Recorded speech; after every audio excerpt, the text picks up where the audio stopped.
You are comfortably zoned with the Zigzag Man in Alameda, California. It's November 9th. Little post-birthday celebration. Wow, 67 years old. A lot of memories. So today's show is going to be an early memory, and it's take you back 1951. I'm a 5-year-old kid living up in the Bronx with my grandparents. And my grandfather was an avid baseball fan. Truth be known, he was a Yankee fan. He lived in the Bronx. He loved the Bronx Bombers. But he didn't want to influence his grandchild as to whom to root for. So he took me to all 3 New York City baseball parks. In those days, New York City was blessed with 3 teams, Giants and Dodgers in the National League, and the Yankees in the American League. Now, the Yankees were just unbelievably great in those days. They were, in most days, let's face it. They were in the midst of winning 5 consecutive world championships. Never been done since, never been done before, never will be done again. They were great. DiMaggio was in his last year. My grandfather took me first to see the Yankees, and we sat right behind home plate. He finagled some tickets somehow, and all he can say during the game was, "See that guy in center field? It's his last year. Nobody will see him play again. Watch him. You'll always be able to say you remember Joe DiMaggio." Kind of trippy. Then he took me to Ebbets Field, a little bandbox in Brooklyn, and he pointed out to me that on Bedford Avenue there was an apartment that overlooked the ballpark, and that's where his sister, my Aunt Sonny, lived. Wow, that's pretty trippy for a 5-year-old kid. Aunt Sonny, I get to see her all the time. And that's where she lives, right over. I mean, all these thoughts going in my head. And then the next game he took me to, and that was in the Polo Grounds. And we got to walk down the steps of Coogan's Bluff and see that enormous grass field. I mean, that center field went 480 feet deep, literally. And I just fell in love with the experience of the Polo Grounds. And the Giants came out to warm up in their black and orange uniforms with the NY, the intertwined NY. Very, very trippy for me. I was a Giant fan from that moment on. And my grandfather said, "I can't fight it. This is where he wants to go. This is where it is." And every Saturday, it was Ladies' Day. They had Ladies' Days on Saturday. So a lot of times he grabbed the, quote, "Let's grab the old lady and take her with us." And Grandma would come along. Not often. Most of the time she'd make a sandwich for us and send us on our merry way to get a little peace in the house. But there were the Giants in the Polo Grounds. It was 1951. Alvin Dark was the shortstop. Eddie Stanky, the second baseman. My grandfather's going up and down the lineup with me. And you know who was in center field at the time?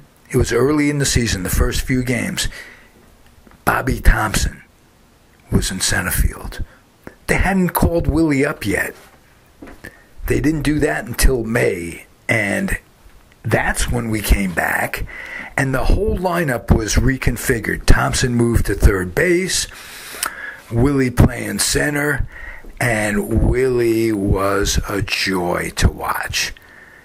It was wonderful being a Giant fan. They didn't win as many times as the Yankees, certainly, even as many times as the Dodgers, who always seem to be getting beaten by the Yankees in the World Series. But they did have that miracle year in 1951 when The same Bobby Thomson, who was forced out of center field, now a third baseman, ends up hitting that historic shot heard around the world. Bobby Thomson. Now, in 1954, they won it all. So it wasn't like they never won. And it was almost a birthright living in New York City to have your team in the World Series, a team in the World Series. From 1949 to like 1964, a New York team, or a team that had been in New York, the Dodgers, for instance, were in the World Series. That's unbelievable. Think about that for a second. A birthright. That's what it seemed like. It was great being a Giant fan. I have wonderful memories. Again, Alvin Dark, that Bobby Thomson thing. Whitey Lockman, number 25, always playing first base. They called him Pickles. That was his nickname when he grew up in North Carolina. Just threw that in there for you. Any old Giant fan might remember that. And what I remember, what I was amused by and enjoyed the most about the 1954 Giants was that they had two players that were bonus babies and had to sit on a major league roster all year, sit on the bench, not play.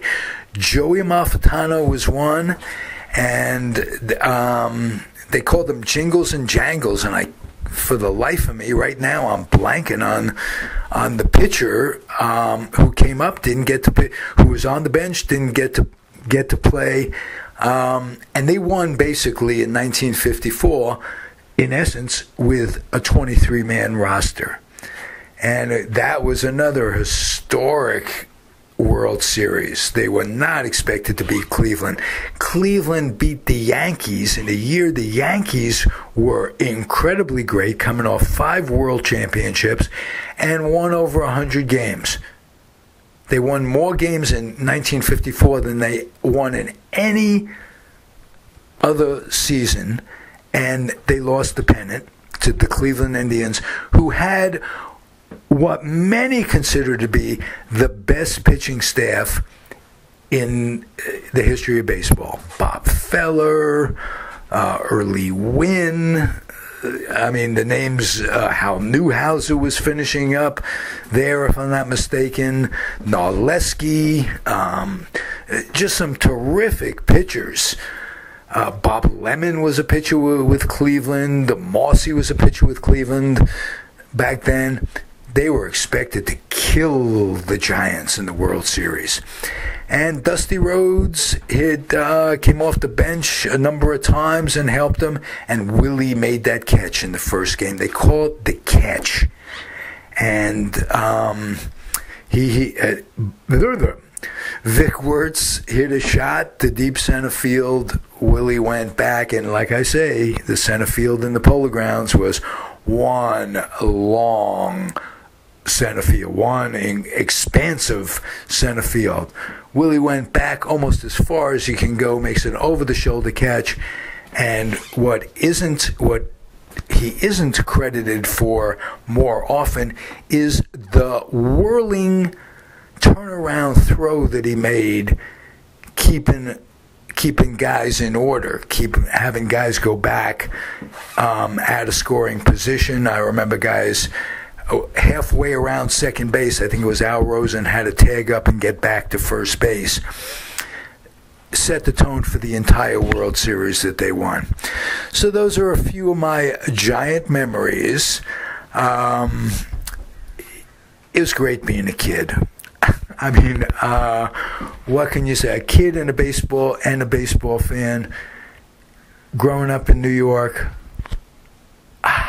Great memories. That's it for today, kids. Remember, keep your dreams wet, keep your humor dry, keep your kids off the laps of clerics wearing dresses. That's never a good thing, right? And on this Veterans Day coming up, I want to remind you to keep your kid out of the military. You know what I'm saying? We have an economic draft going on right now. That's all it is. It's an economic draft, and rich people's kids, and they always have been, always will, they're getting rich off poor people's kids used as fodder in imperialistic wars. So if you send your kid off and something really bad happens, okay, you have to contribute at least a part of that to natural selection. Don't you think, Bunky? Keep your kid out of the service. Over and out.